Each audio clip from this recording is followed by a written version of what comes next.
in the state of Massachusetts, understanding what all the urban districts need, every city and town in the Commonwealth, and being a former mayor, understand what we need here in the city of Worcester. I do appreciate what's good about Worcester. We have a lot of good partnerships to get things done. We have a great state delegation we partner with the governor's office in the past, and I'm sure with you in the future. But I do have some introductions to make here. We have Senator Kennedy, Senator Goby, Senator Moore, State Rep Dan Donahue, State Rep David LaBeouf, and Jim O'Day couldn't be here, our dean of the delegation, but he sent Kenny Bergeron from his office. We also have Governor Council Paul DiPaolo, and make sure we have everybody here. You know, one of the issues we've been struggling to in the whole state, Commonwealth of Massachusetts, is housing. And our city council has been dedicated to that, and I just want to introduce them. We have Councilor Russell, Councilor Rose, Councilor Rivera, Councilor Corio, and Councilor Haggai. I think I get everybody. And it's a great team here in the city of Worcester. That's why Worcester's doing so well. And I just want to also welcome Secretary of Economic Development, Secretary Hao. Thank you for being here. Undersecretary Maddox, thank you for being here. And also, one of my good friends, Dan Rivera, thank you for being here, head of mass development. Much appreciated. Being a former mayor, too. Thank you. Worcester's very focused on housing now. It's important to us, whether it be rehabilitation, or new construction. Now, we put in $28 million into housing this year, and this was with the ARPA money. $15 million is going to go into the trust fund, and the remaining of that is going to go into rehabilitation of existing projects here in the city of Worcester. And I just want to thank you, Governor and Lieutenant Governor, for your focus and leadership on housing, trying to keep people in their homes. You know, with your tax credits and your tax planning, I think that's so important. And Worcester's ready to stand up with you, ready to work with you. And I think every urban district, every suburban district needs to step up and address housing. We're only going to be able to do that. We work in the entire state and not up to the urban cities by themselves. So, you know, Steve Tisdale, I want to thank Steve Tisdale for putting this together. Steve. You know, Governor, if you have a chance to drive around the neighborhood, Steve Tisdale, over 20, 30 years, has dedicated his life to transforming this whole neighborhood through Clark University over down here. Look at all the housing he's done. Look at this project right here, 46 units of housing for people here who need affordable housing. And I just want to thank the Carpenters Union for also being here today and doing the development. Also want to thank our CDCs make a difference, and Yvette Dyson's here from the CDC here in the city of Worcester, Common Ground. Yvette somewhere here, I want to thank you. And Alex Corrales from the Worcester Housing Authority is also here today. And we're working as a team to make sure that we address our housing needs here in the city of Worcester. And again, I'm looking forward to working with you, looking forward to the next secretary you're going to appoint. I think it was a great idea, Governor, that you did that, and much appreciated. And we have a new city manager, and that's doing a great job trying to address the housing issue. Please welcome Eric Batista.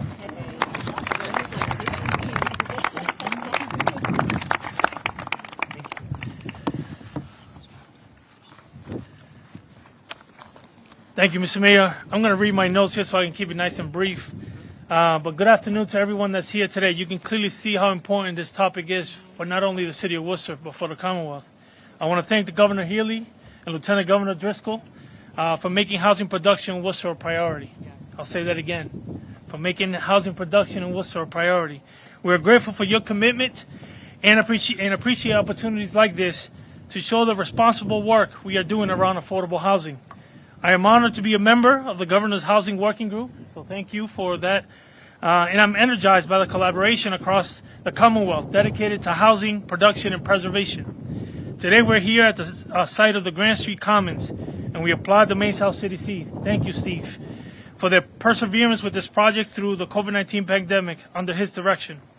The City of Worcester supported this housing project with $1.3 million of city home funding, which was an increase from an original commitment of $800,000 due to the cost increase, mainly due to the pandemic. And I know there are probably other increases as well, Steve. We appreciate the additional support from state and federal low-income housing tax credits, MAD housing, DHCD, and Mass Development Brownfields Program. Thank you. The transformation of this neighborhood has been incredible to see over the last 15 years, led by the Mesa City C with the city, state, and federal government as partners along the way. Starting with the Gardner Kilby Hammond project, which included several units of low-rise affordable housing, a new bike path creating connections, and the Clark University Athletic Field for the Boys and Girls Club. The Loomworks affordable housing project across the road at 93 Grand Street, a historic preservation project completed by the community builders. And the Brownfields redevelopment of 58 Gardner Street, new home for the headquarters of Table Talk Pies. When we worked together with Table Talk to identify a location for their new headquarters, they were committed to the neighborhood because they knew a large amount of their employees lived right here in this neighborhood. With the successful siting of that building, now employees can walk and bike to work. We cannot thank the Commonwealth and the administration enough for being a partner on every one of these projects in the neighborhood, and I look forward to doing even more throughout Worcester as a result of Governor's Working Group and the forthcoming Housing Secretariat. In the meantime, we know that affordable housing projects like 92 Grand Street require creative solutions and multiple sources of funding. That's why the City of Worcester has also been expanding the tools, and the mayor made a mention to our Affordable Housing Trust Fund, the first time in the history of the city. There are a number of other affordable housing developments, whether it's Curtis Apartments, and we have Alex Corrales here from the Housing Authority, and the Old Boys Club, and from Wind Development. And we aim to have inclusionary zoning plan finalized soon. Hopefully we get a finalized plan soon. There's affordable development combined with the hundreds of market rates units springing up across the city will enable us to provide residents with more housing options and allow us to attract and retain a talented workforce and inject new life in our neighborhoods. So I want to thank everybody for being here, and I look forward to what's next in this beautiful relationship, not only with the City Council, the leadership of the mayor, state delegation, but also this important administration here at the state level. So thank you.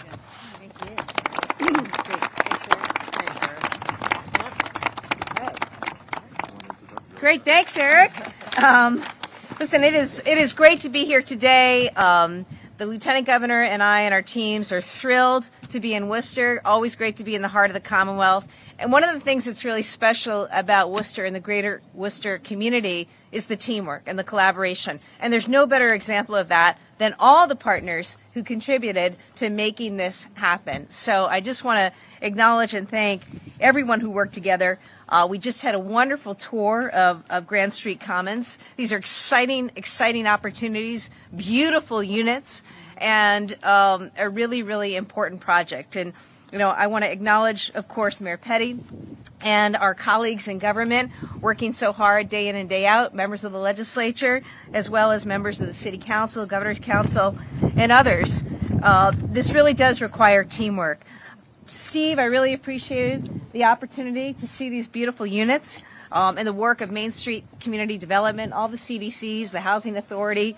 This does require teamwork, and we have wonderful folks who are ready to work with you out of the administration. Our Secretary of Economic Development, Yvonne Hao, our Undersecretary of Housing and Community Development, Jennifer Maddox, Kate Racer. You know, many of you have worked with her for many, many years. I just want to tell folks a couple things. One, we understand that for this Commonwealth to move forward, we need more housing. We need more housing now. We needed more housing yesterday. We need housing in every community, in every region all across this state.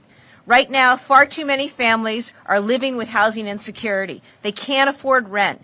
They're facing eviction. They're facing homelessness. Too many are homeless. We've got people who can't afford down payments. Kids who are going to graduate from Clark University next door and not going to be able to stay here because they can't afford a student debt payment and also a rent payment. It is our responsibility as a Commonwealth to do everything we can to increase housing. So I am asking, as your governor, for us to work together. As beautiful as this is, and it is beautiful what we are witnessing today because it represents what is possible. A sad reality is there are 48 new homes for residents here. Do you know how many applications there were for 48 homes? 1,700.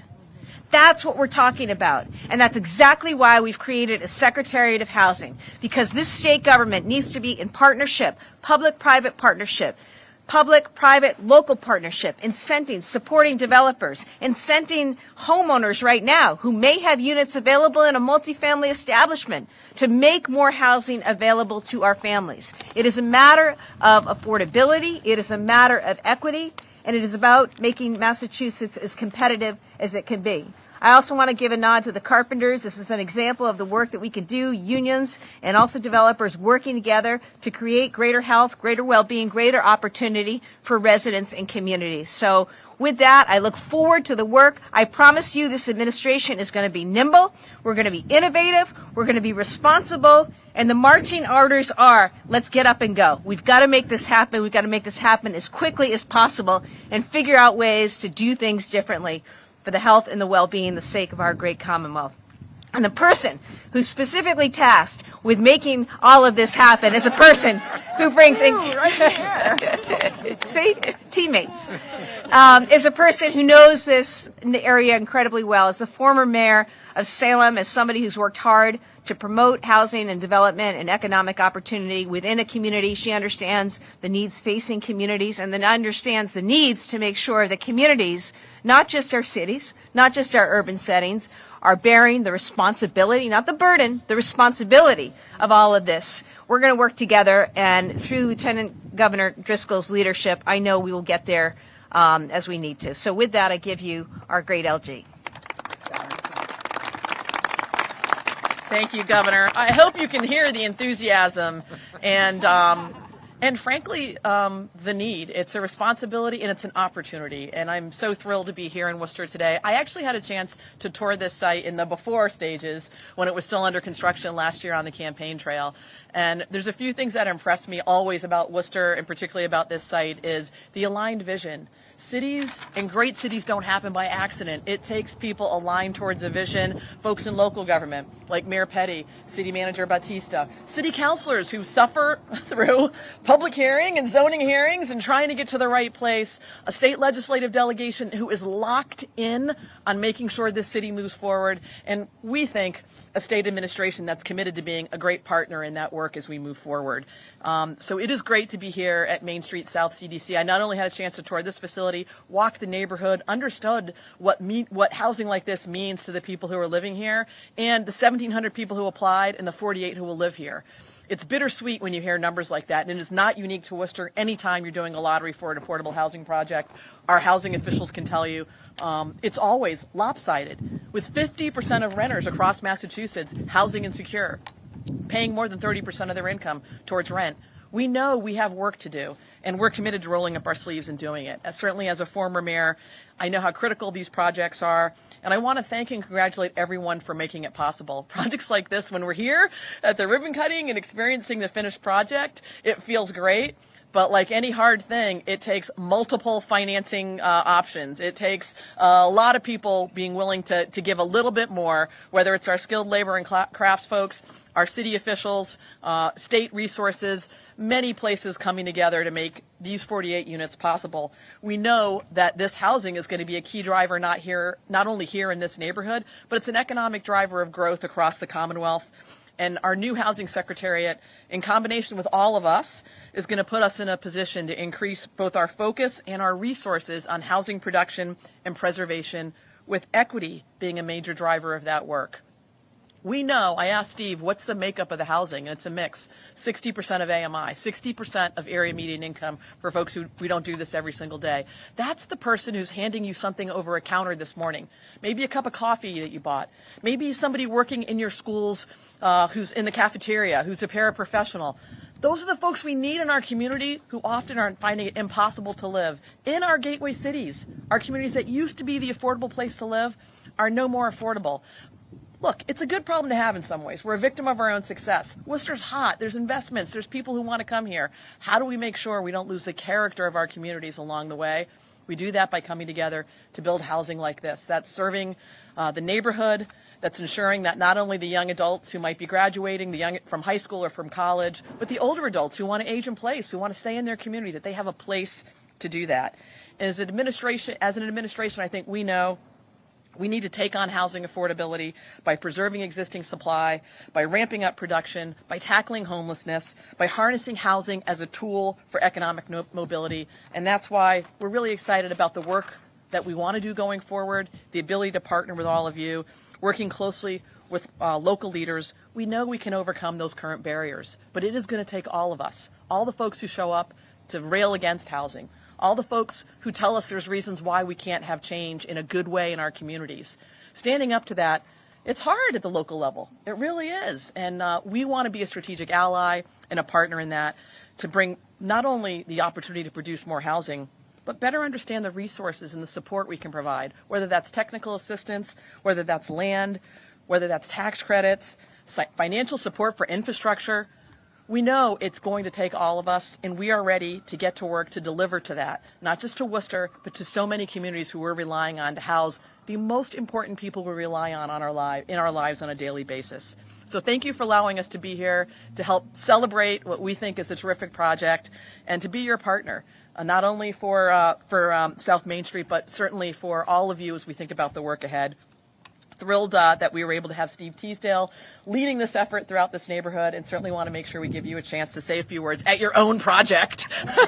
So thanks so much, Steve, for all you're doing.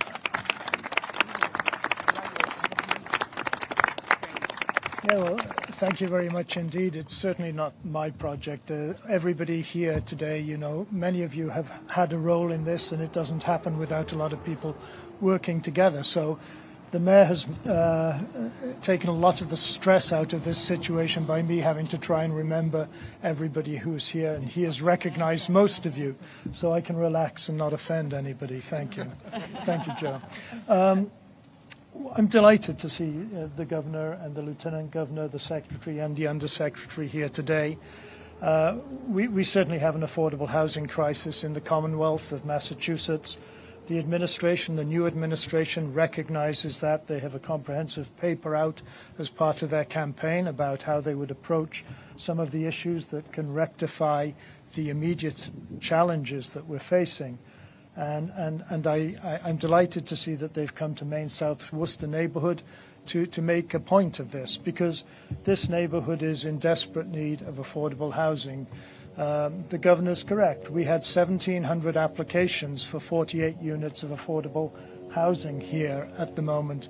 We could have built another 16 of these projects around here, and we still would have had applicants that were left over. And that's not citywide. That's just around this neighborhood. So we're facing a crisis. And Worcester's economic boom and its growth is really, it's laudable. We've all wanted Worcester to prosper, but at the same time as we're prospering and we're seeing market-driven development, we're finding that the people who've lived here all their lives have been priced out of being able to afford to stay here. And that is a real concern for everybody.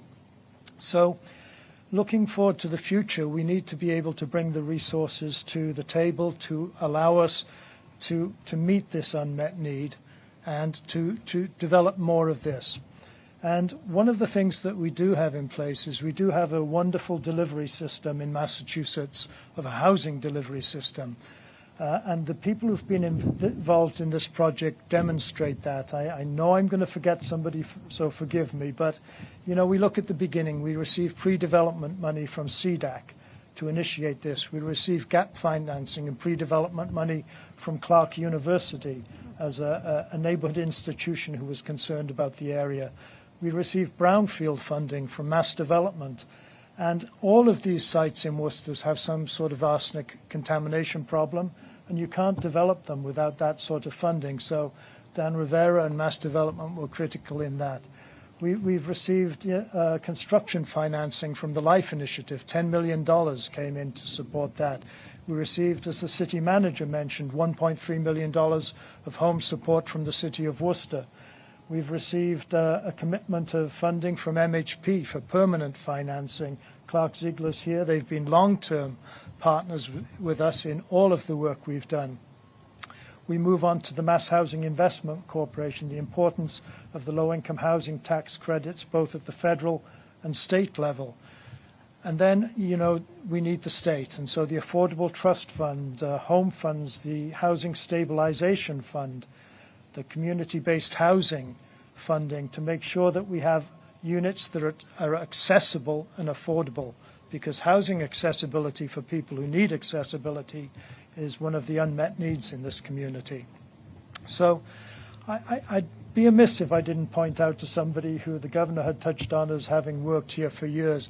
This lady could have had a career as a stand-up comedian anywhere in the country, I'm sure, but Kate Racer, over her time at DHCD, has just done an amazing job of running that department, and I just wanted to recognize Kate. The only time she's not funny is when she tells me I'm not funded. But next round, yeah, next round. So, to put it in some context, Worcester has 64% of Worcester's rental population earns less than $50,000 of income a year. So what can you afford on that? And the problem is that we're not developing affordable units in the city at the moment. We have a market-driven housing boom. 5,000 units are permitted, only which 6% are affordable. So we need, at the same time, we need to be looking at other methods that we can do to supplement not just state-supported, resource-driven development. We need to look at meaningful and real inclusionary zoning policies that can create 10% affordable units, 10% of units in developments as affordable units. And if we did that, we'd have another 500 units online right now. So we look to the future. We have a wonderful delivery system. I wish the new administration the very, very best. I know they're committed to this. And let's see what we can all do to work together to get this project, this housing need addressed in the Commonwealth. My last comments is I want to point out the contractor who's worked on this job is Stutman Contracting. Did a great job. We've hit 27%, 26%, I think, MBE, WE representation on this project, which are high numbers and what we expect from contractors. And the architectural firm of Dominic Hicks and Crock Malnick was the architect for this site. Alberto Cardenas can't be here today, but Justin Barras is representing them. And so with that, I'll say thank you all for being here, and I'll turn you over to Steve Wade.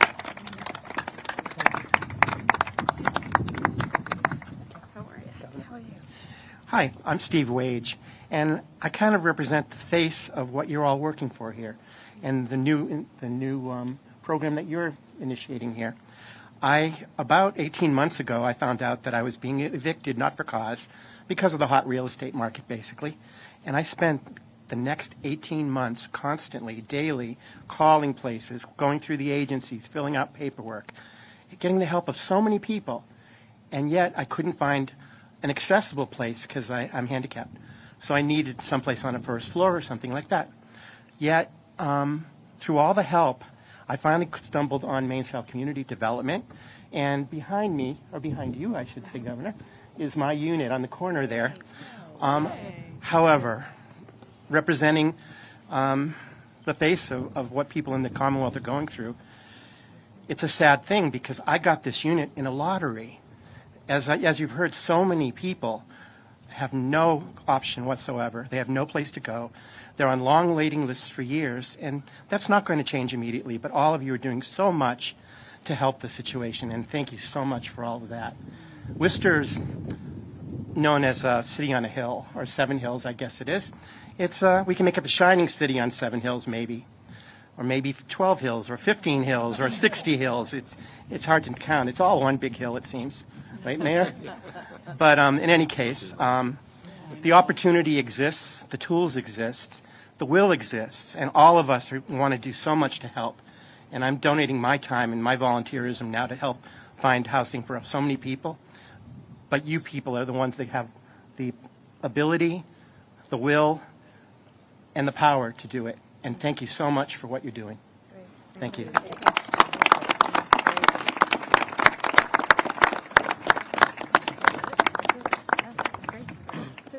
That's it. Thank you for coming out today. Much appreciated. I want to thank the governor, lieutenant governor for being here and their commitment here to the city of Worcester. Thank you. All right, thanks, Joe.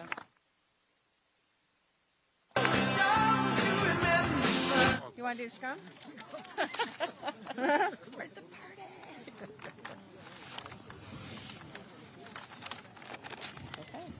All set?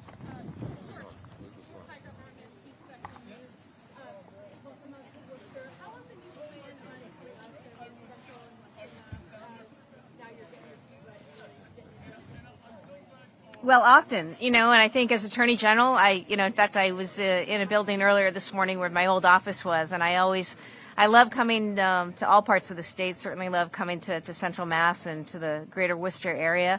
And I know the LG does as well. We've said from the beginning we are going to be an administration that is about this entire state and about making sure that resources are delivered throughout the state, that we lift up and celebrate the assets that exist in regions around the state. And it's great to be here today.